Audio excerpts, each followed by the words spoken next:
नमस्कार साथियों, स्वागत करता हूं अपने चैनल पे एक बार फिर से आप लोगों का।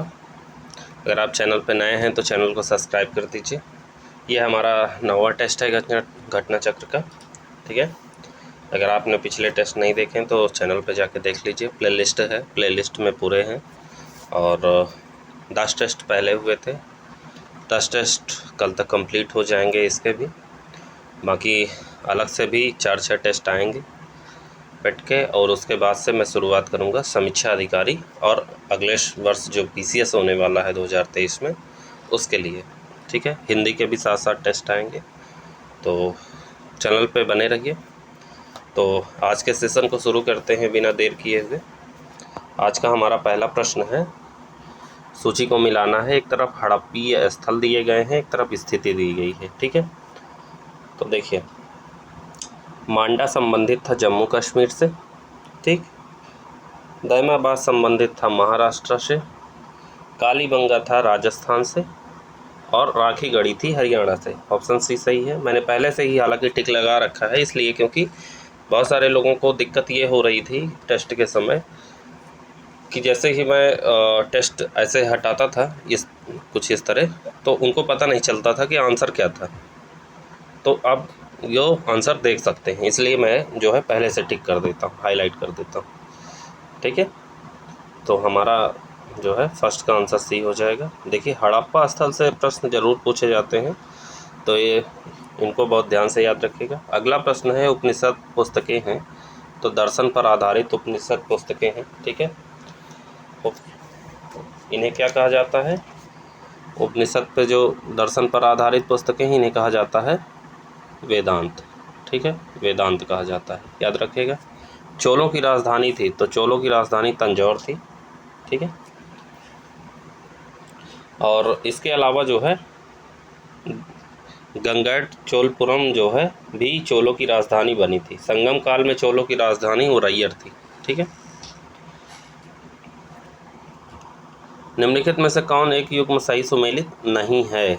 तो देखिए, दीवाने मुस्तखराज संबंधित थे अलाउद्दीन खिलजी से, सही है।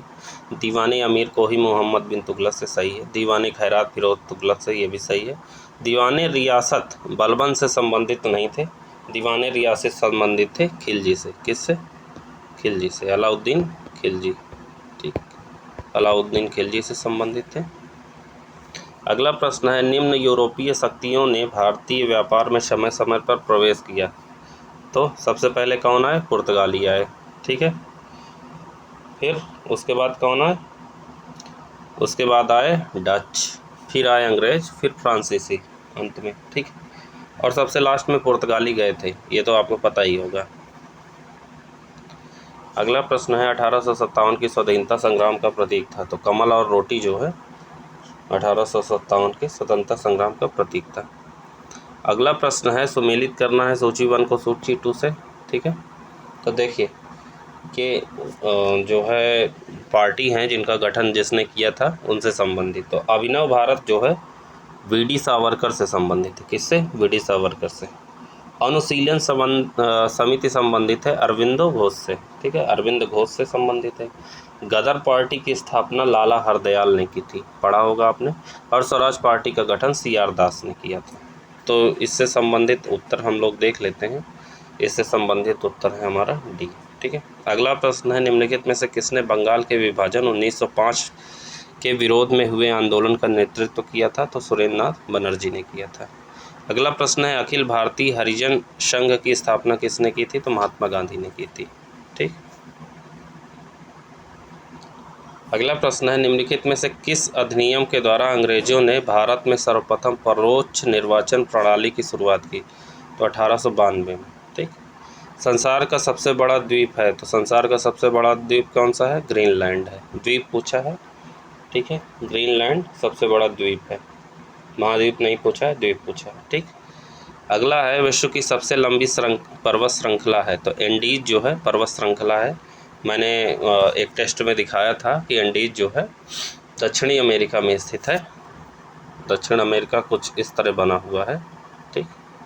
अब देखेंगे तो दक्षिण अमेरिका में एंडीज श्रृंखला यहाँ से यहाँ तक जो फैली हुई है वो जो है एंडीज श्रृंखला बहुत लंबी सी है, तो सबसे बड़ी श्रृंखला है जो है, सबसे लंबी ये पर्वतमाला है एंडीज। अगला प्रश्न देखते हैं। सूची को मिलाना है, सूची 1 को सूची 2 से, ठीक है। उकाई, उकाई कहाँ है? गुजरात में। कहाँ? गुजरात में, ठीक है। ये तापीय परियोजनाएं हैं, ठीक है, ताप विद्युत परियोजनाएं हैं। फिर है पतरातू, पतरातू है झारखंड में, ठीक है। फिर उसके बाद है पेंच, पेंच है मध्य प्रदेश में, और डाभोल है महाराष्ट्र में। ऑप्शन बी सही है, ठीक। ये सारी क्या हैं? तापी परियोजनाएं। तापी मतलब ताप विद्युत परियोजनाएं, ठीक। आगे बढ़ते हैं। अगला प्रश्न भी सूची को मिलाना, एक तरफ परियोजना है, एक तरफ नदी है। कौन सी परियोजना किस नदी पे है? तो भाखड़ा जो है सतलज नदी पे है। कहाँ? सतलज नदी पे। हीराकुंड महानदी पे है, ठीक। इडुक्की परियोजना किस पे है? पेरियार पे। कहाँ पे? पेरियार पे, या नागार्जुन सागर कृष्णा से, ठीक है। एक क्लास में ले लूँगा जिसमें सारी परियोजनाएं और कौन सी नदियों से संबंधित है, ठीक है, और कौन सी जो है राज्य में स्थित है वो बता दूँगा। ऑप्शन 20 का सही है। आगे बढ़ते हैं। अगला प्रश्न है, एक तरफ पर्वतीय दर्रा दिया हुआ है, एक तरफ राज्य दिया गया है। ये वही क्लास में ले लूँगा कि कौन सा दर्रा किस राज्य में स्थित है, ठीक है। तो बोमला जो है अरुणाचल प्रदेश में है। कहाँ? अरुणाचल प्रदेश में। जेलेपला सिक्किम में है। कहाँ है? सिक्किम में। फिर मुलिंगला, मुलिंगला है उत्तराखंड में, और सिपकीला है हिमाचल प्रदेश में। ऑप्शन बी सही है, ठीक। आगे बढ़ते हैं।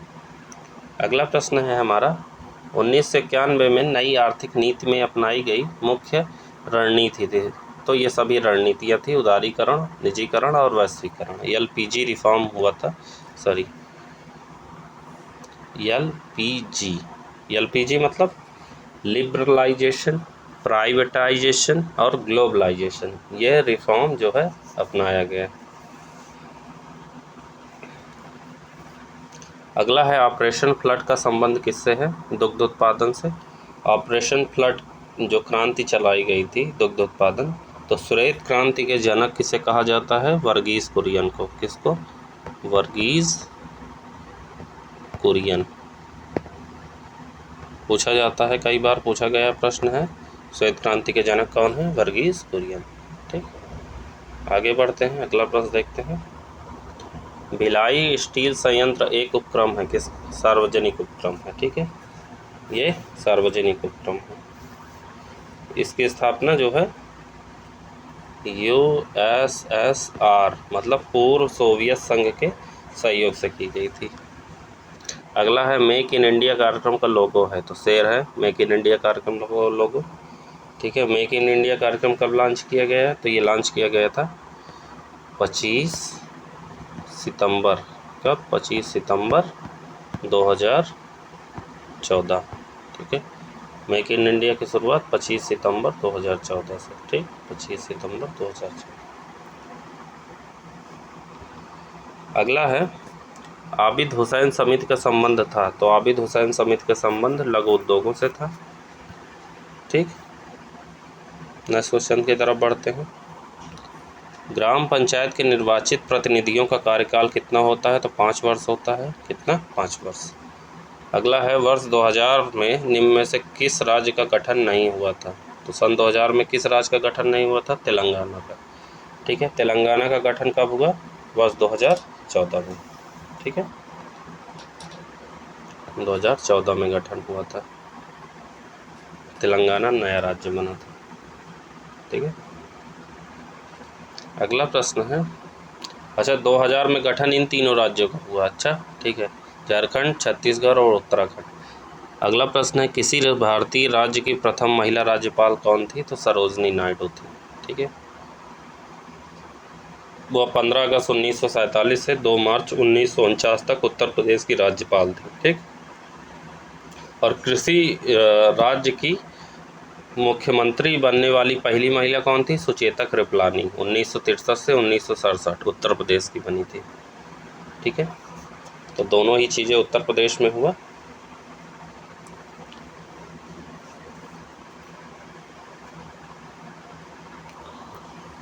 राष्ट्रपति पद में रिक्त की स्थिति में उपराष्ट्रपति अधिकतम कितनी अवधि के लिए राष्ट्रपति के तौर पर कार्य कर सकता है? तो 6 महीने राष्ट्रपति के तौर पर कार्य कर सकता है।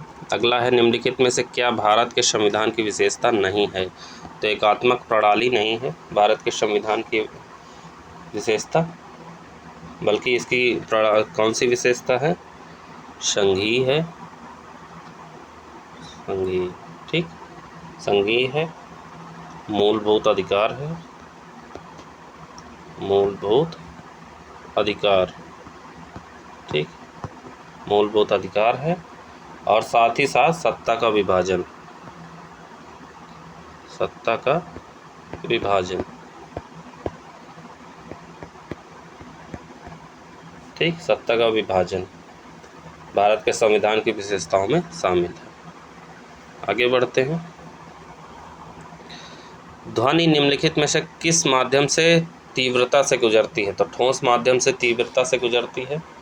चाहे तो आप चेक भी कर सकते हैं। ठोस पदार्थ कोई लीजिए, उस पर जो है कोई चीज़ टकराइए, उस माध्यम से जो है ध्वनि की तीव्रता अधिक गुजरेगी, निर्वात में बहुत कम गुजरेगी, और साथ ही साथ जो है और गैस, देखिए क्रम हो जाएगा ठोस, फिर हो जाएगा द्रव, फिर हो जाएगा गैस, ठीक है, इस तरह जो है ये गुजरेगी, ठीक। इमली में मौजूद अम्ल का नाम बताइए। तो टार्टरिक अम्ल इमली में पाया जाता है, याद रखिएगा, टार्टरिक अम्ल इमली में पाया जाता है। अगला है, नमक का रासायनिक नाम क्या है? तो नमक का रासायनिक नाम सोडियम क्लोराइड है, NaCl। निम्नलिखित में से किस विटामिन को रेटिनॉल में कहा जाता है? तो विटामिन ए को रेटिनॉल कहा जाता है, ठीक है। यह वसा में घुलनशील विटामिन है, ठीक है, वसा में घुलनशील। इसकी कमी से क्या हो जाता है? रतौंधी हो जाता है और जीरोफैल्थिमाइया हो जाता है, कि क्या हो जाता है? जीरोफ्थैल्मिया, ठीक। लौंग किससे प्राप्त होती है? तो लौंग फूल की कली होती है। फूल की कली जब बनती है, ठीक है, तो उस पर जो है बर्ड्स जो आते हैं ऊपर, तो यही फूल की कली, जो ये फूल बनने से पहले ही अगर ये फूल खिल जाएगा तो फूल ऐसे ऐसे खिल जाएगा, ठीक है, ऐसे ऐसे खिल जाएगा, लेकिन खिलने से पहले ही जब कली रूप में ऐसे रहता है तभी उसको तोड़ लिया जाता है, तो वही लौंग है। तो अगला प्रश्न रीजनिंग का है, ठीक है, आप इसे खुद से सॉल्व करिएगा, हालांकि उत्तर मैंने बता दिया है, बी होगा, ठीक है।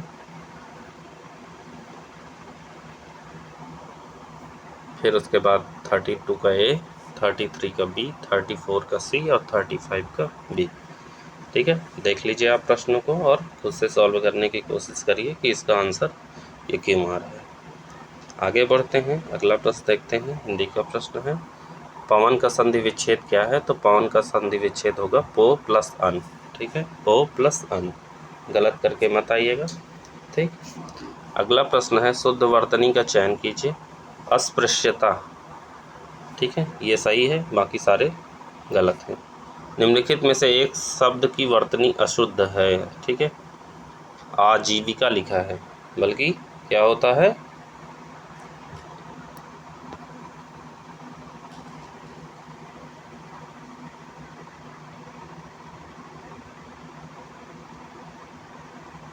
आजीविका लिखा है, ठीक है, तो इसका क्या हो जाएगा? आजीविका। यहाँ वका लिखा है तो वका की जगह विका हो जाएगा, ठीक। महल के भीतरी भाग को किस शब्द से जानते हैं? तो अंतःपुर के नाम से जानते हैं, ठीक है, महल पूछा है, महल के भीतरी भाग को अंतःपुर बोलते हैं और मंदिर के भीतरी भाग को गर्भगृह बोलते हैं, ठीक।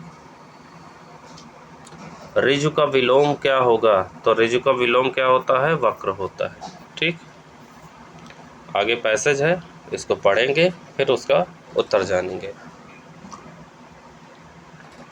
पैसेज है कि approximately half of Indians 1.2 billion people are under the age of 26 by 2020. We are forecasted to be the youngest country in the world with the median age of 29 years. With this tremendous forecast, it becomes imperative to ensure an environment which promotes positive well-being. Unfortunately, India has the highest suicide rate in the world among the youth, standing at 35.5 per 1 lakh people for 2012.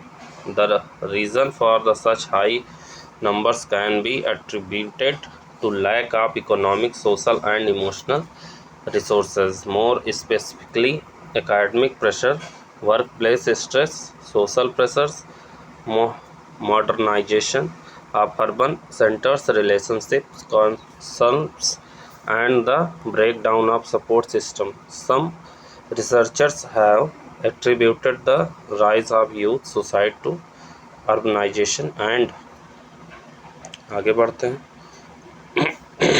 आगे दिया गया है breakdown of the traditional large family support system. The clash of value within families is an important factor. As young Indians become more progressive, their traditionalist households become less supportive of their choice pertaining to financial independence, marriages, per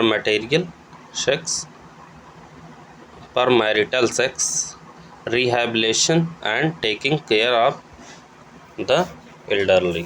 ठीक है, तो ये जो paragraph दिया गया है, तो ये पैराग्राफ कुछ इस बारे में है कि जो है भारत की आबादी जो है लगभग 1.2 अरब हो चुकी है और इसमें लगभग जो जनसंख्या है वो 26 वर्ष की अवस्था के आसपास है इसकी। ठीक है, 26 वर्ष की आबादी के नीचे है। ठीक है, और साथ साथ इसमें कुछ ऐसा कहा गया है कि जो 1 लाख लोगों पर 35.5 युवा भारत में आर्थिक, सामाजिक और भाव प्रधान स्रोतों की कमी अथवा अभाव के कारण आत्महत्या कर लेते हैं। ठीक है, तो कुछ इस बारे में पैराग्राफ है। चलिए आइए जानते हैं कि इसका उत्तर क्या हो जाएगा। प्रश्न दिया गया है, approximately half of Indians 1.2 billion people are under the age of 26। ठीक है, अभी जैसे मैंने बताया, what are the reason for high numbers of suicide rates among the youth India. तो lack of economic, social and emotional resources. अभी मैंने बताया ना कि जो है आर्थिक, सामाजिक और भाव प्रधान स्रोतों की कमी के कारण जो है सुसाइड इंडिया में ज़्यादा हो रहा है। अगला है, by which year India will become the youngest country in the world. तो 2020 जो है ये ऐसा साल था जब इंडिया जो है यंगेस्ट सबसे युवा देश बन जाएगा 2020 तक। ठीक, आगे बढ़ते हैं।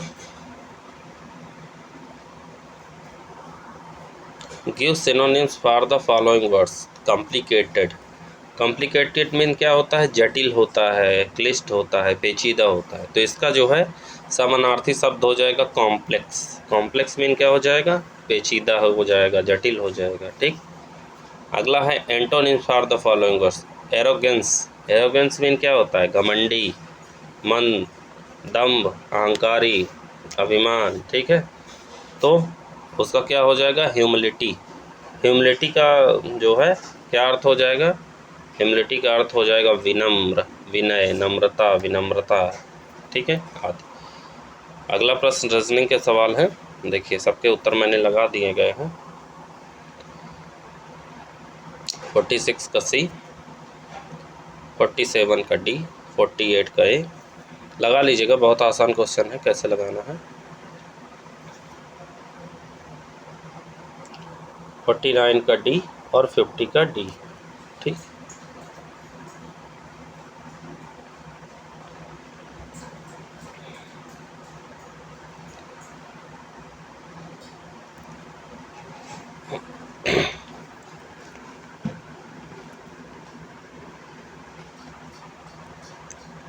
चलिए 51 से शुरू करते हैं। करंट अफेयर्स के प्रश्न हैं, इनको आप इसके कभी मत करिएगा क्योंकि इससे 20 क्वेश्चन आएंगे। जून 2022 कौन भारतीय प्रेस परिषद PCI की पहली महिला अध्यक्ष बनी है? तो न्यायमूर्ति रंजना प्रकाश देसाई बनी है। अगला प्रश्न है, किस भारतीय प्रौद्योगिकी संस्थान IIT द्वारा भारत में जल की समस्या को हल करने के लिए एक्वा मैप नामक एक नए अंतर अनुशासनात्मक जल प्रबंधन और नीति केंद्र की स्थापना की गई? किसके द्वारा? IIT मद्रास के द्वारा। ठीक है, याद रखिएगा, ये जो है पानी की समस्या को दूर करने के लिए की गई है।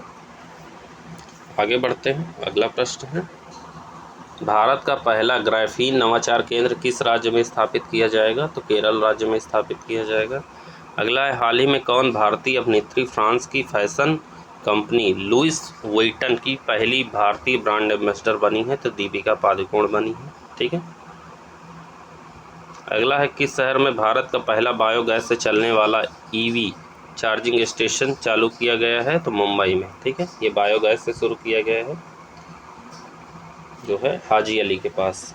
ठीक है, मुंबई में हाजी अली के पास चालू किया गया है। या घरेलू कचरे से 220 यूनिट ऊर्जा उत्पन्न करने में सक्षम है। आगे है, जनवरी 2022 में प्रसिद्ध कथक नर्तक बिरजू महाराज, जिनका पूरा नाम था ब्रिज मोहन नाथ मिश्रा, का निधन हो गया। वह किस घराने से थे? तो वो कालका बिंदादीन घराने से थे। ठीक है, कालका बिंदादीन घराने से थे।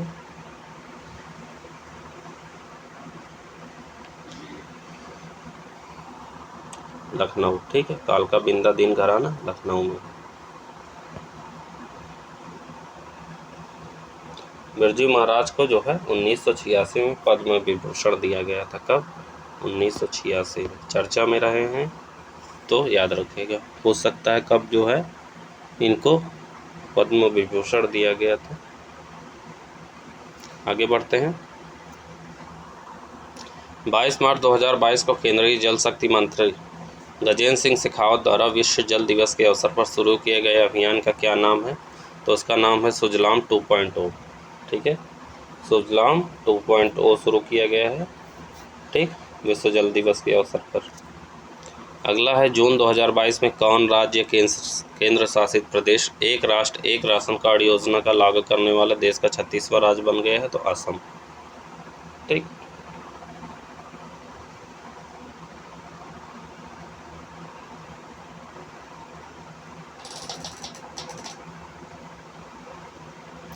और 35वां था छत्तीसगढ़। ठीक, 36वां हो गया है असम।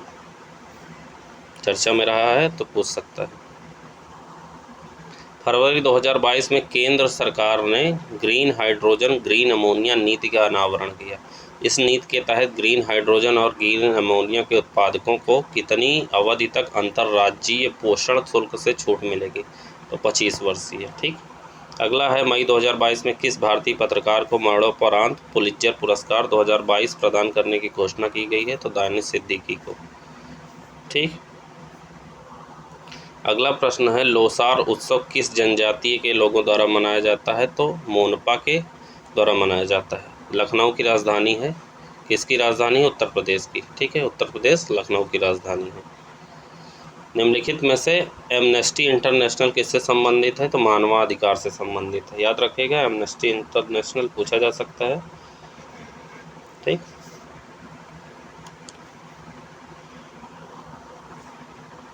अगला प्रश्न है, विष्णु शर्मा द्वारा रचित पशुओं पर आधारित नीति कथाओं के संग्रह का नाम क्या है? तो पंचतंत्र।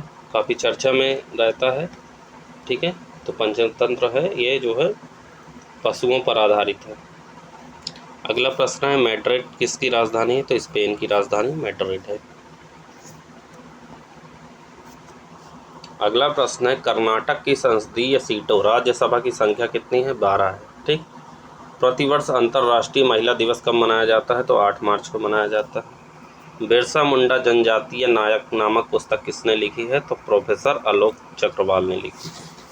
ठीक, आगे बढ़ते हैं। वर्ष 2021 का world games athlete of the year पुरस्कार किसने प्रदान किया? तो PR श्रीजेश ने प्रदान किया गया। ठीक है, अगला प्रश्न है, नोबेल पुरस्कार 2021 के विजेताओं के संबंध में कौन से कथन सही नहीं है या तथ्य सही नहीं है? ठीक है। अर्थशास्त्र के लिए किसे दिया गया? डेविड कार्ड, कनाडा अमेरिका के हैं ये।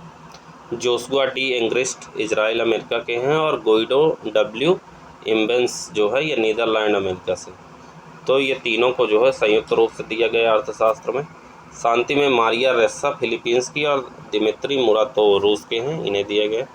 शांति का अब्दुल रज़ाक गुरनाह जो है ये तंजानिया इंग्लैंड, ठीक है, इनको दिया गया। चिकित्सा का गलत दिया हुआ है। चिकित्सा में किसको दिया गया मैं बता देता हूँ।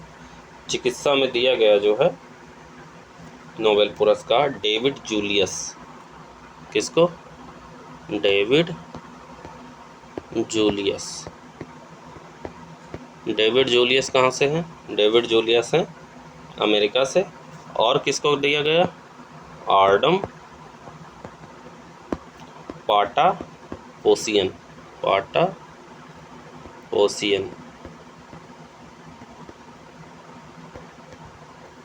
इन और ये कहाँ से हैं? ये हैं लेबनान से।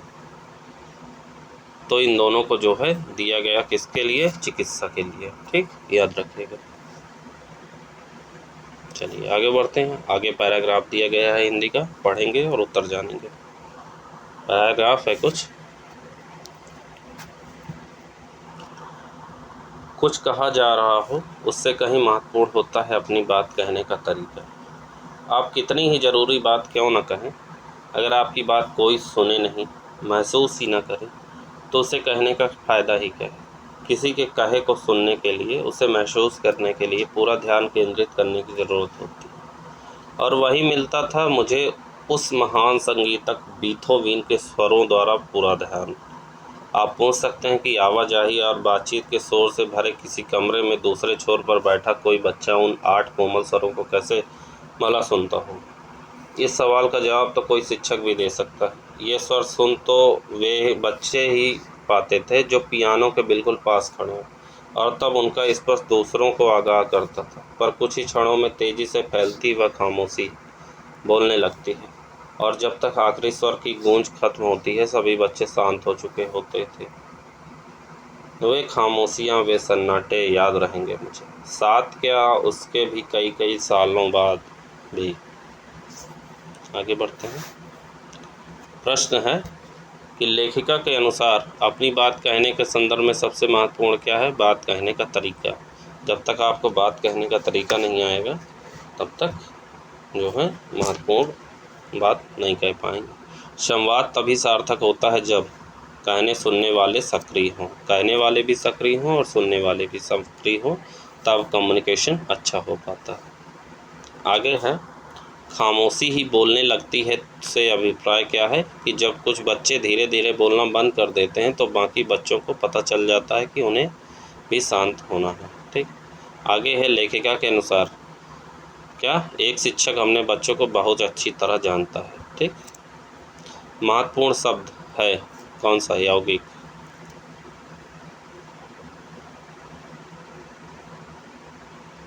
महत्वपूर्ण शब्द है कौन सा? यौगिक। कैसे?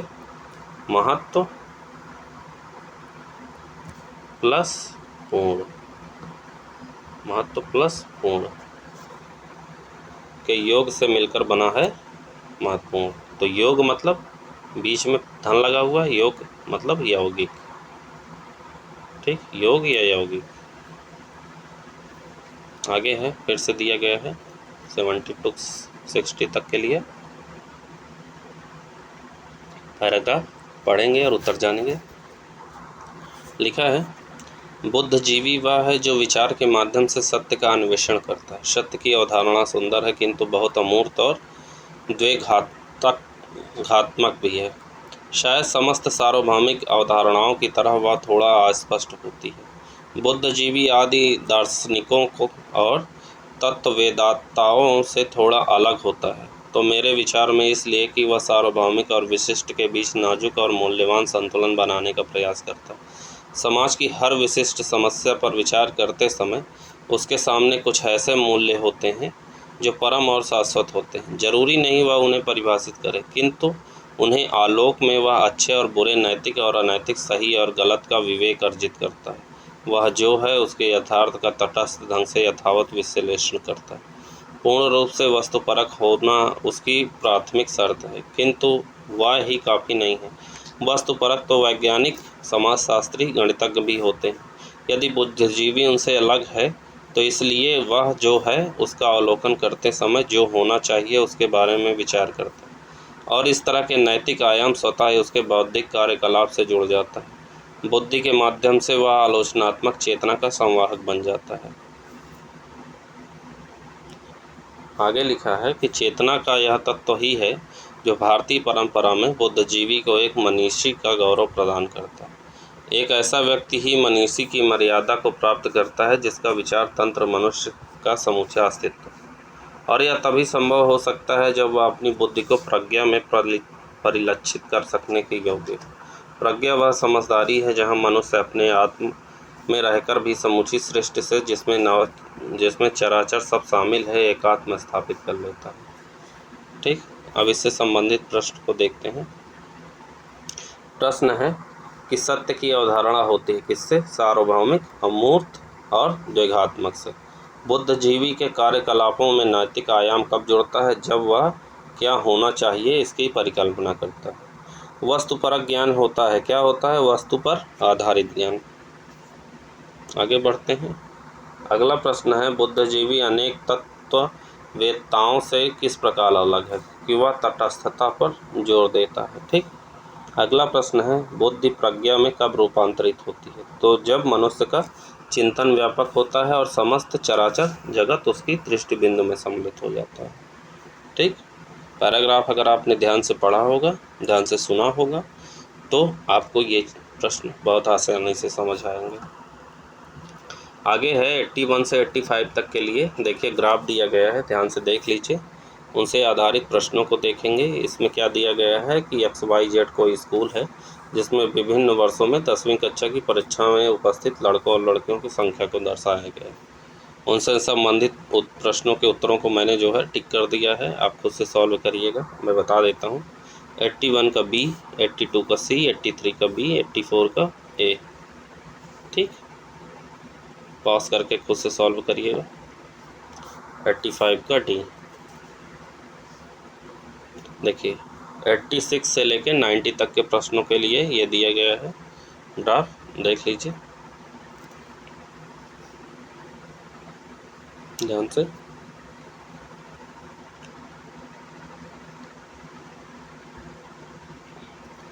आप प्रश्नों को देख लीजिए। प्रश्नों को अगर आप कॉपी पे लिख के सॉल्व करेंगे और ये ग्राफ देखते रहेंगे तो आसानी से कर पाएंगे। 86 का D, 87 का B, 88 का B। ठीक,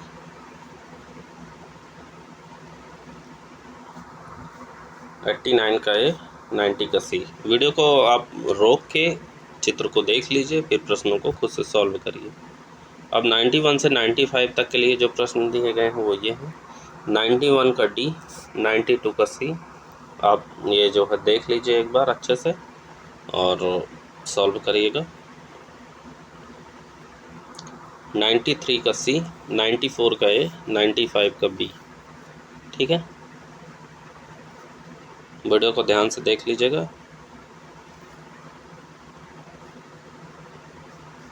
अब 96 से लेके 100 तक के प्रश्नों के लिए जो है तालिका दी गई है, तालिका को आप देख लीजिए और प्रश्नों के उत्तर देखिए मैंने टिक लगाए हैं। 96 का B, 97 B, 98 D, 99 A और 100 का भी A। तो ये हो गए हमारे जो है 9वां टेस्ट। उम्मीद है आपको ये वीडियो पसंद आया होगा। वीडियो को लाइक कर दीजिए, तो वीडियो को शेयर भी कर दीजिए जिससे सभी छात्रों को मिल जाए। तो मिलते हैं नेक्स्ट वीडियो में, तब तक के लिए जय हिंद, जय Bharat. Thank you so much.